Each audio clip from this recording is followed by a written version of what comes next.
Dugaan kasus korupsi di tubuh Kementerian Pertanian menyeret nama Menteri Syahrul Yassin Limpo yang akhirnya mundur dari jabatannya. KPK mengaku telah menemukan 3 klaster terkait dugaan korupsi di lingkungan Kementan. 3 klaster yakni dugaan pemerasan jabatan, gratifikasi, dan tindak pidana pencucian uang. Dalam penggeledahan di rumah dinas Mentan, KPK menemukan uang senilai 30 miliar rupiah. Tapi kasus dugaan korupsi juga menyeret kasus lainnya, yakni dugaan pemerasan oleh pimpinan KPK terhadap Syahrul Yassin Limpo. Kasus ini tengah ditangani oleh Polda Metro Jaya. Sebelum Syahrul Yassin Limpo, sejumlah menteri Jokowi juga ada yang terjerat korupsi. Di antaranya ada Idrus Marham, Imam Nahrawi, Edi Prabowo, Juliari Batubara, dan Johnny Gerald Plate. Presiden Jokowi pun telah menunjuk PLT pengganti Mentan Syahrul Yassin Limpo. Siapa sosok yang akan dipilih Jokowi duduk di kursi Menteri Pertanian? Mungkinkah sosok di luar koalisi pemerintahan?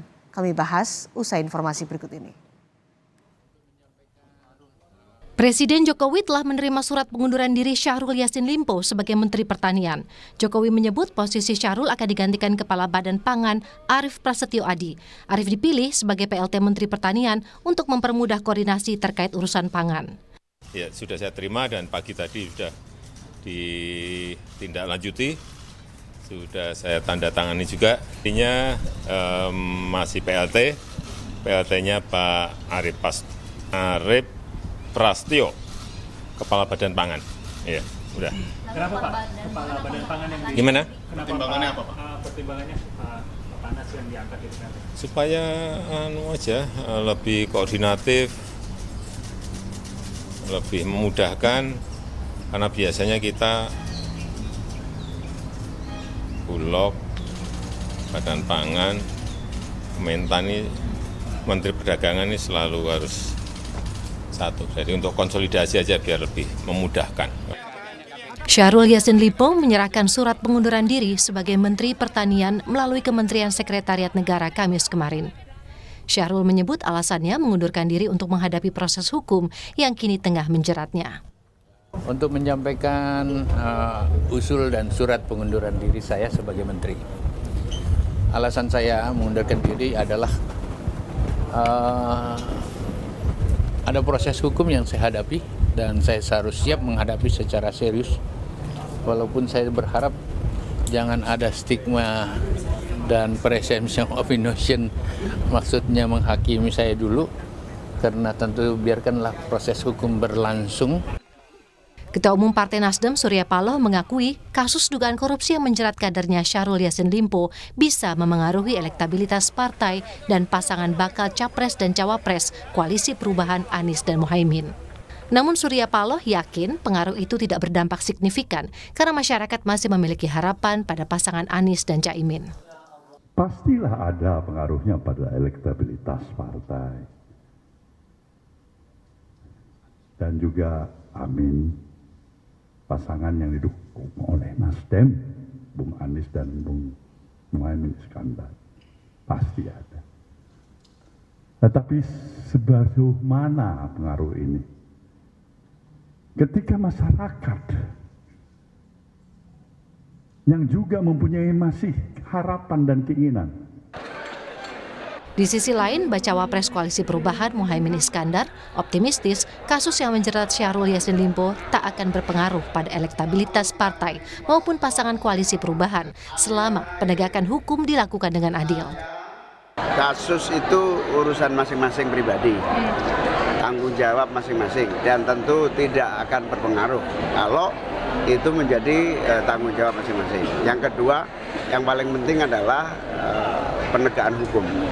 Penegakan hukum yang fair tidak akan mempengaruhi apapun. Tapi lebih berat nggak sih Caimin? Enggak. Syahrul Yassin Limpo disebut terlibat dalam kasus dugaan korupsi di Kementerian Pertanian. Namun kasus korupsi itu juga menyeret kasus lainnya, yakni dugaan pemerasan oleh pimpinan KPK terhadap Syahrul Yassin Limpo. Pengusutan kedua kasus dilakukan paralel, baik oleh KPK dan Polda Metro Jaya. Tim Liputan, Kompas TV. Presiden telah menunjuk PLT Menteri Pertanian sebagai pengganti Syahrul Yassin Limpo. Siapakah sosok pengganti tersebut dan bagaimana pengaruh kasus dugaan korupsi Yassin Limpo ke Koalisi Perubahan? Kami akan bahas bersama Yohanes Joko, tenaga ahli utama KSP, dan Yunarto Wijaya, Direktur Eksekutif Carta Politika. Selamat sore, Mas Joko, Mas Toto. Selamat sore, Cindy, Mbak Cindy. Selamat sore, Mas Toto. Sore, Mas Joko. Pak Joko, jadi Presiden sudah menunjuk PLT pengganti Syahrul Yassin Limpo? Iya, Mbak, tadi pagi memang Bapak Presiden setelah tadi malam menerima surat pengunduran diri melalui Pak Syahrul Yassin Limpo, melalui Pak Pratik, langsung Bapak Presiden mengambil langkah cepat untuk menunjuk PLT tadi pagi, yaitu Pak Arief Prasetyo yang beliau juga Ketua Badan Pangan Nasional. Mengapa langkah-langkah ini dilakukan dengan cepat begitu, Mbak? Karena memang kita tahu sendiri situasi yang kita hadapi hari ini bukan situasi yang sedang baik-baik saja. Secara global kita menghadapi ancaman krisis pangan dunia, dan secara nasional kita juga mengalami ancaman perubahan situasi perubahan iklim, El Nino, kemarau berkepanjangan di mana-mana. Kemarin saya juga keliling ke beberapa daerah juga melihat memang kondisi pertanian kita tanahnya kering semua. Nah, dalam situasi ini maka langkah cepat yang dilakukan oleh Bapak Presiden adalah dengan menunjuk PLT, yaitu Bapak Arief Prasetyo, untuk segera mengambil langkah-langkah koordinasi antara Kementerian Pertanian, kemudian Badan Pangan Nasional, dan juga Kementerian Perdagangan dan juga Bulog, agar situasi ancaman terhadap kemungkinan krisis pangan itu bisa segera kita tangani. Begitu, Mbak. Oke, penggantinya berarti Kepala Badan Pangan Nasional ya, Pak Joko? Untuk ya? PLT-nya, Mbak. PLT-nya, iya, Mbak. PLT-nya. Tetapi terkait pengganti berikutnya ya kita belum tahu, Mbak. Nanti tunggu aja dari Bapak Presiden. Itu hanya Bapak Presiden yang tahu siapa dan orang dan waktunya. PLT Mentan ini akan bekerja sampai di sisa masa pemerintahan Jokowi Maruf Amin berakhir nanti atau bagaimana? Ya kan kita belum tahu, kalau yang namanya PLT ya nanti sampai ditunjuk menteri yang definitif begitu, Mbak. Siapa menteri yang definitif ya sekali lagi, Mbak, itu seperti biasa dalam reshuffle yang lain-lain, hanya Bapak Presiden yang tahu. Tentu Bapak Presiden punya banyak pertimbangan yang memang itu menjadi skala prioritas beliau, begitu. Baik, Mas Toto, siapa pengganti Syahrul Yassin Limpo yang paling memungkinkan menurut Anda? Ini kan sekarang masih ada PLT, apakah nanti akan jadi menteri definitif? Kalau orang istana aja nggak tahu, apalagi saya. Jadi begini, memang idealnya tentu saja jangan berhenti pada level PLT. Harus ada menteri definitif. Secara psikologi politik tentu saja berbeda. Keputusan juga harus dari menteri definitif akan berbeda. Dan tadi Mas Joko sudah menjelaskan apa yang sudah diulang-ulang Presiden loh. Tantangan paling nyata di depan mata bahkan sudah terjadi itu adalah kelangkaan pangan. Pak Jokowi yang sudah mengatakan tersebut, dan ketika bicara pangan dalam konteks kelangkaan, efeknya itu inflasi. Inflasi itu ketika berbicara mengenai kebutuhan paling mendasar, itu yang paling elementer. Jadi kalau kita bicara dalam ilmu Polster pun, kepuasan publik itu korelasinya itu paling dipengaruhi langsung oleh masalah harga dan kelangkaan pangan. Itu bisa berpengaruh terhadap approval rating secara menyeluruh. Nah, artinya memang idealnya harus ada yang definitif. Kalau masuk ke pertanyaan apakah kemudian siapa, tentu saja kita tidak tahu. Tapi ada beberapa hal yang harusnya kan Presiden bisa pelajari ya dari kejadian yang terjadi dalam kasus ini, bahkan di beberapa kejadian sebelumnya. Jangan kemudian menggunakan logika politik atau kompromi politik. Yang pertama memang menurut saya kan harusnya tidak dikembalikan lagi kepada jatah Nasdem. Karena kita logikanya kita ketahui kesalahan ini dilakukan oleh kader Nasdem ketika menjadi tersangka korupsi gitu ya. Lalu kedua, kemudian kita tahu juga dalam positioning politik Nasdem ini sekarang sedang dipertanyakan apakah masih sepenuhnya dalam pemerintahan Jokowi dan mendukung atau tidak. Jadi bukan dari Nasdem menurut Anda ya sebaiknya? Ya, artinya dan yang kedua, alangkah baiknya dengan sisa waktu hanya beberapa bulan, Cindy, jangan serahkan lagi kepada orang yang punya latar belakang yang terbukti itu lebih punya potensi masalah atau konflik of interest. Semua menteri dari Pak Jokowi periode 1 dan kedua yang terlibat dalam kasus korupsi, semuanya orang partai. Dan kita tahu ini masa menjelang pemilu. Ketika berbicara mengenai kepentingan, bayangkan nggak kalau petinggi partai lalu harus menjadi seorang menteri. Mereka lagi mikirin pemilu, nyelamatin partainya, loyalitas kepada presiden juga sudah berubah. Itu yang saya harapkan Pak Jokowi, pilihlah seorang teknokrat, karena legasi terbaik Anda bukan kompromi politik, tapi adalah kerja yang bagus. Kerja yang bagus. Artinya kalau ada menteri definitif, berarti harus ada reshuffle atau kocok ulang kabinet. Nah, ketika ditanya soal reshuffle kabinet dan siapa pengganti Syahrul Yassin Limpo sebagai Menteri Pertanian definitif, Presiden Jokowi menyebut akan melakukan secepatnya. Sementara soal asal partai pengganti Syahrul Yassin Limpo, Presiden memilih tidak menjawab. Kita akan dengarkan pernyataan Presiden Jokowi. Mau bertemu Bapak hari ini sudah bertemu Pak? Belum. Tapi Mungkin baru diatur, tanyakan ke Pak Menseknek aja. Ya. Untuk definitifnya kapan Pak? Pemerintahan definitifnya? Ya secepatnya. Apanya? Apanya? Secepatnya. Dari Nasdem nggak Pak? Ada yang diganti? Secepatnya. Berkali-kali menjawab secepatnya nih Mas Toto. Ya. Sekarang kan sudah PLT sudah ya dari Kepala Badan Pangan Nasional. Mungkinkah PLT ini akan menjadi Menteri definitif untuk Menteri Pertanian, Kepala Badan Pangan Nasional ini? Ya mungkin saja ya. Itu kan salah satu contoh yang memperlihatkan banyak sekali orang Indonesia punya kemampuan teknokratis untuk menjadi seorang menteri. Sayangnya Pak Jokowi terutama di periode kedua itu sepertinya lebih fokus untuk memberikan jatah-jatah politik dalam konteks kompromi. Mengulang kesalahan yang sama yang pernah dilakukan oleh SBY menjelang masa pensiun. Legasinya itu malah kemudian diartikan menjadi kompromi politik membentuk koalisi sebesar-besarnya.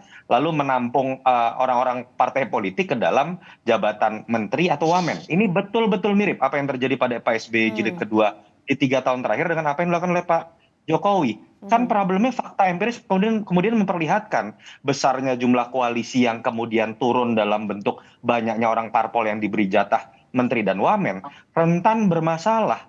Padahal kita tahu situasi yang dihadapi dalam konteks konstelasi global Pak Jokowi di periode kedua itu lebih berat dibandingkan dengan SBY jilid kedua yang hanya menghadapi situasi berakhirnya booming komoditi. Belum lagi isu mengenai cawe-cawe politik dikaitkan dengan majunya Mas Gibran atau tidak, dukungan Pak Jokowi kemana. Ini yang menurut saya menjadi catatan paling penting di level mindset ya. Ketika ingin mengganti seorang mentan yang menjadi jangkar salah satu tantangan terpenting dalam konstelasi global terkini, jangan menggunakan logika kompromi politik tadi. Mas Arief Prasetyo menurut saya mumpuni. Tapi mungkin kalau mau dilakukan sebuah perbandingan dengan sosok-sosok lain, banyak juga teknokrat di bidang pertanian yang menurut saya memang jauh lebih mumpuni dibanding Syahrul Yassin Limpo yang kita tahu memang menduduki kursi ini lebih karena faktor akomodasi politik terhadap Partai Nasdem. Oke, apalagi saat ini kita menghadapi ya ancaman krisis pangan di depan mata karena El Nino. Nah, dari Pak Joko, PLT Menteri Pertanian ini apa yang kemudian ditugaskan oleh Presiden mengisi kekosongan karena saat ini kan masih banyak sekali PR-PR yang dilakukan oleh Menteri Pertanian terutama untuk ketahanan pangan kita. Ya, sebelumnya ini Mbak, saya ingin menanggapi yang Mas Toto tadi Mbak, bahwa pilihan Bapak Presiden tentu dalam susunan kabinet apakah itu orang partai atau bukan, ya tidak berarti juga orang partai tidak punya kualitas. Orang partai juga banyak yang berkualitas, tapi ada juga yang ini kan situasinya kan situasi pilihan-pilihan dalam melihat masa depan dari bagaimana menjalankan kabinet ini. Nah, kalau terkait dengan tugas yang dibebankan kepada Pak Arief Prasetyo, seperti yang Bapak Presiden tadi sampaikan, perlu koordinasi dengan cepat karena memang Badan Pangan ini kan menjadi salah satu hub untuk bagaimana kita mengatasi kelangkaan pangan untuk berkoordinasi dengan Bulog, Kementerian Perdagangan, Kementerian dan juga satu lagi Kementerian Perdagangan. Nah, situasi-situasi ini dan langkah-langkah taktis itu harus dilakukan bahwa apakah karena kasus Pak Yassin Limpo ini berdampak, ya pasti kalau ada dampak itu pasti begitu. Dampak ya apapun struktur kalau ada perubahan berdampak, tetapi kan dampak ini dengan cepat itu dilihat oleh Bapak Presiden, dilakukan mitigasi dengan menunjuk PLT mengenai definitif dari menteri yang definitif siapa itu juga beliau juga sudah sampaikan akan secepatnya. Apakah kapan waktunya, ya mudah-mudahan dalam waktu cepat begitu. Karena itu adalah konsekuensi dari situasi yang kita hadapi saat ini terkait penetapan Bapak Syahrul Yassin Limpo. Kalau Pak Jokowi menyatakan siapa orangnya itu masih menjadi hak prerogatif Presiden. Tapi karena secepatnya, tadi Presiden menegaskan secepatnya, berkali-kali menjawab secepatnya. Apakah KSP sudah mengetahui kapan Presiden akan mengumumkan pengganti Syahrul Yassin Limpo? Nah, kalau itu memang sudah itu semua juga tahu Mbak, itu ranahnya Bapak Presiden. Jangankan KSP, orang-orang yang lebih dekat lagi juga belum ada yang tahu Mbak. Karena itulah ini kan hal yang mendesak Presiden juga ya saat ini untuk menjabat pengganti Syahrul Yassin Limpo. Yang pasti saya yakin Bapak Presiden sudah punya kandidat, sudah punya bayangan-bayangan siapa yang akan menggantikan atau seperti apa langkah-langkahnya. Kita tunggu saja dalam 1-2 hari ke depan ini gitu. Oke, Mas Toto, kira-kira menurut Anda Ya. apa yang harus dilakukan oleh Presiden dalam waktu dekat mengganti secepatnya pengganti Syahrul Yassin Limpo? Singkat saja.